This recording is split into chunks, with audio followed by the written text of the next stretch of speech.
Mulut dan rongga mulut. Proses memakan pada manusia terjadi di mulut. Proses ini disebut dengan mengunyah, yaitu mencerna makanan yang dibutuhkan di dalam mulut dengan sendirinya.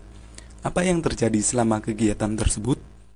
Makanan yang kita makan secara mekanik di mulut akan menjadi potongan-potongan makanan yang lebih kecil. Esofagus atau jalan makanan. Makanan yang berasal dari mulut ditelan melewati esofagus.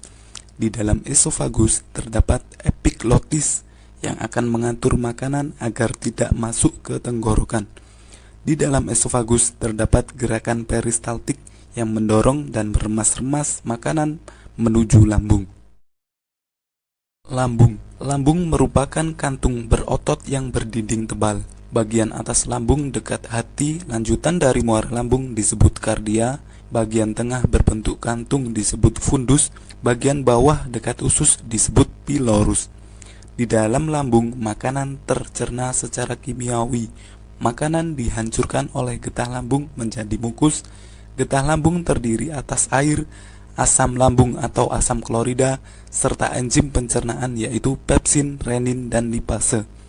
Proses pencernaan juga terjadi secara mekanik karena dinding lambung tersusun dari otot yang mengalami fase kontraksi dan relaksasi. Usus halus. Usus halus merupakan saluran paling panjang sekitar 7,5 meter. Proses pencernaan berlangsung secara kimiawi dengan bantuan senyawa kimia oleh usus halus serta dari kelenjar pankreas yang dilepas ke usus halus. Usus besar merupakan persambungan usus halus yang memiliki panjang sekitar 1,5 meter. Fungsi usus besar adalah mengontrol kadar air sisa makanan. Air sisa makanan berlebihan akan diserap kembali atau reabsorpsi, sedangkan bila kurang akan ditambah. Pada usus besar terjadi proses pembentukan feses yang selanjutnya dibuang melalui anus. Sebelum dibuang, feses terkumpul dalam rektum yang merupakan bagian akhir dari usus besar. Kelenjar ludah pada makanan.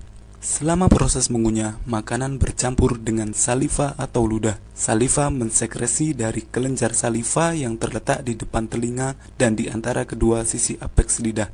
Saliva merubah amilum pada makanan menjadi gula dan juga melembutkan makanan. Merupakan kelenjar terbesar pada tubuh manusia yang terletak di atas lambung sebelah kanan dan berwarna coklat. Hati mensekresi cairan yang berasal dari kantung empedu atau gallbladder. Kantung empedu berwarna kehijauan yang berfungsi mengemulsi lemak dan menetralkan asam. Pankreas. Pankreas berbentuk seperti daun dan berwarna keabu-abuan yang terletak di bawah lambung. Pankreas menghasilkan getah pankreas yang terdiri atas air, garam, sodium bikarbonat, dan enzim. Enzim tersebut adalah amilase, lipase, dan tripsinogen yang belum aktif.